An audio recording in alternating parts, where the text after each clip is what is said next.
Durante los siglos XIII, XVII y XIX, época de gobierno de dos monarcas absolutistas, Luis XIV y Luis XV, Francia iniciaba una época dorada, gracias a los grandes eruditos que contribuyeron al florecimiento de la literatura, la filosofía, las ciencias naturales y exactas que sentaron las bases para la psicología moderna. Los filósofos sostenían posturas muy variadas, y solo concordaban en su rechazo a la represión del gobierno. Sus escritos en contra de este contribuyeron a las inquietudes crecientes que llevaron a la Revolución Francesa.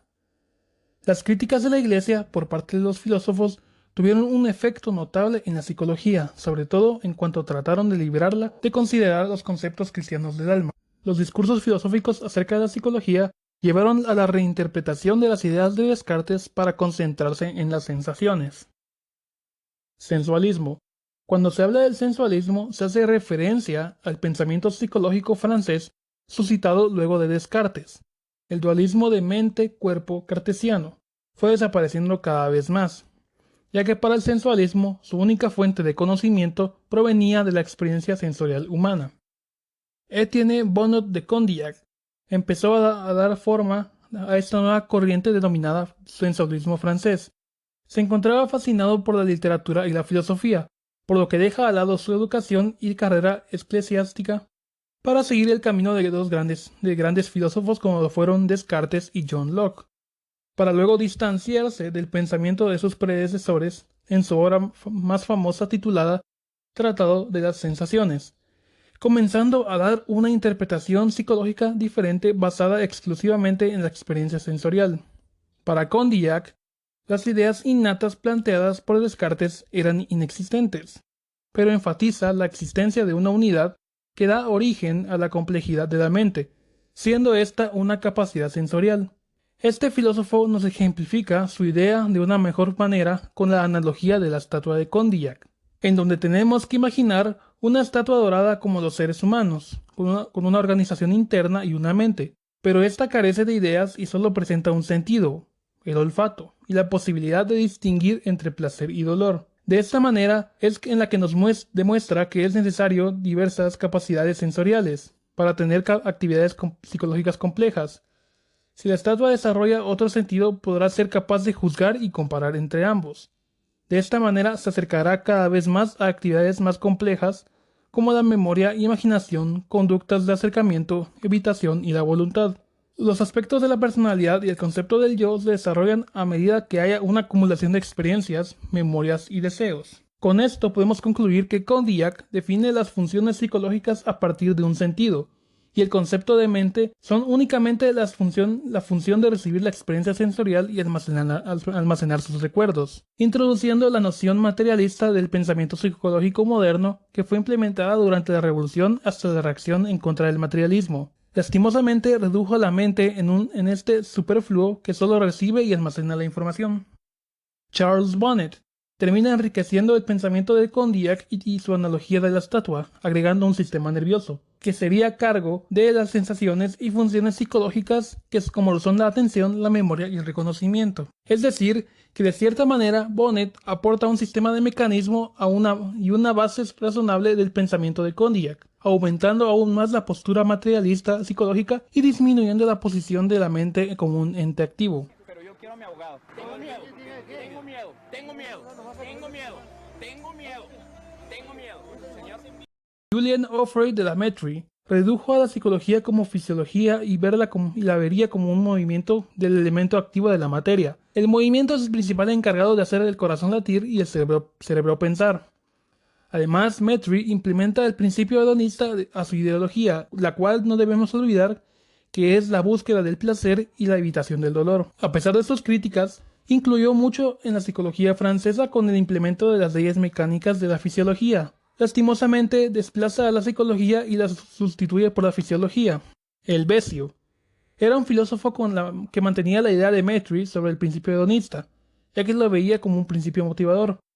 Él tenía la idea que todos los seres humanos tienen las mismas capacidades, siendo a través del medio por el que se desarrollan, motivo por el cual ciertos individuos fortalecen la atención y expanden su percepción, mucho más que otros. es decir, el medio actúa diferente en cada individuo. Helvesio no discrepaba con el sensualismo francés, ya que su pensamiento era adaptable a esta corriente y, por el contrario, da un gran respiro al no solo centrarse en mecanismos y mente, sino que toma al ser humano como un ser que se desenvuelve en su entorno, aspecto que los sensualistas franceses no habían tomado con mucha importancia. Pierre Cabanis aceptaba el enfoque materialista, pero en contra de aquel reduccionismo de la mente que los franceses habían plantado. Para Cabanis, el cerebro integra y sintetiza los datos sensoriales y lo describe en términos físicos. Cabanis niega la existencia de sensaciones en formas puras y sin la mediación de un ente central, en este caso el yo. Además, agrega niveles de conciencia en donde hay procesos de consciente y semiconsciente, términos que no se habían acuñado antes de la ideología filosófica francesa.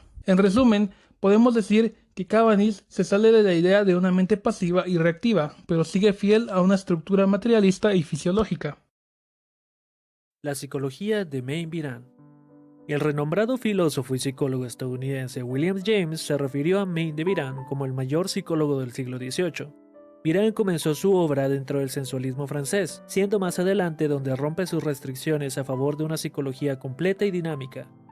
Aunque sus obras manifiesten interés de los sensualistas, no logra ser clasificado como uno, ya que personifica toda la gama de la psicología de este mismo siglo. Dividió sus obras en 4 etapas, que tuvieron una evolución intelectual en conjunto de un gran aporte de los pensamientos filosóficos. Primera fase. En este tiempo se explicó que la mente reacciona mediante asociaciones que hace el cerebro con la información que recibe del exterior, para que cada persona tenga un entendimiento o conocimiento de lo que sucede. Biran estaba de acuerdo con esta psicología fisiológica. Segunda fase. A pesar del gran misterio de la mente, Biran profundiza en temas importantes. Pensamiento. Entidad completa compuesta de procesos distintos, centrándose en la actividad libre producida por la voluntad para determinar el yo. Voluntad. Con esta se perciben las sensaciones para definir nuestra fuerza espiritual. Un claro ejemplo de esto es cuando nos expresamos con "me faltó fuerza de voluntad", para demostrar el valor que nos faltó para enfrentar una situación.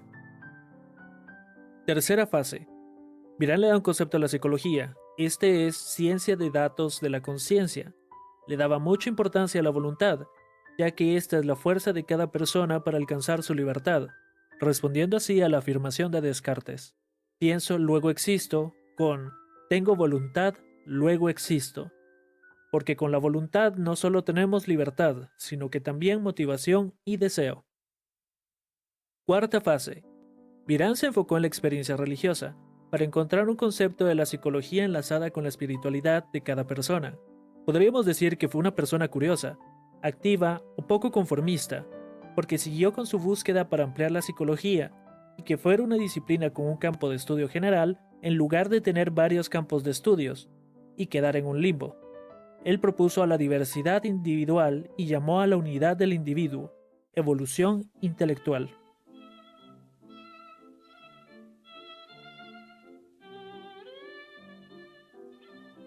Auguste Comte y la aparición del positivismo. Auguste Comte expresó el espíritu científico que adoptó la psicología cuando surgió como disciplina formal.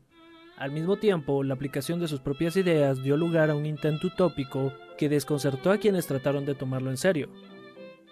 Comte nunca tuvo una cátedra, aún así reunió discípulos leales y devotos, entre ellos la filósofa y feminista inglesa Harriet Martineau y el más notable exponente de la psicología británica, John Stuart Mill.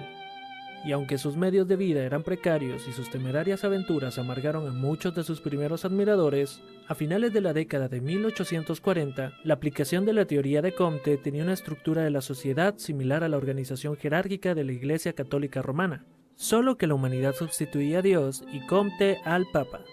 Esto termina contaminando todo el pensamiento sistemático de Comte. Los primeros textos de Comte en el curso son importantes por su intento de introducir un método científico objetivo a la psicología.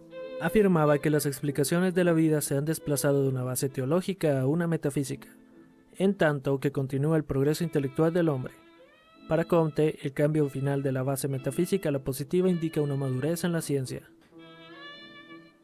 El estado metafísico busca las causas de abstracciones inmateriales, y el positivo pretende coordinar los hechos observables con las leyes de los sucesos naturales. No excluye las relaciones causales del positivismo, sino que argumentaba en contra de la preocupación por la búsqueda de la causalidad, que ocupó a tantos filósofos anteriores. Para él, tal preocupación conduce a la artificialidad, ya que estos pensadores eran susceptibles a nociones preconcebidas de los universales a expensas de los observables, el verdadero objeto de la investigación científica. Consideraba que la ciencia avanzaba a diferente ritmo, por las 3 etapas de desarrollo intelectual: teológico, metafísico y positivo.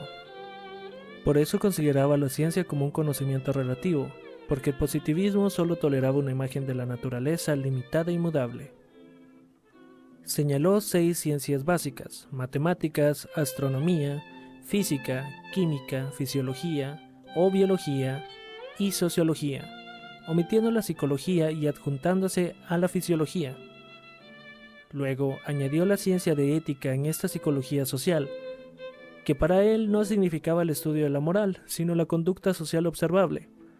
Sus conclusiones acerca de la psicología no sirvieron para que fuera reconocida como disciplina, cosa que fue tarea del positivismo, el cual renació a comienzos del siglo XX y logra imponer el conductismo como el modelo dominante de la psicología contemporánea.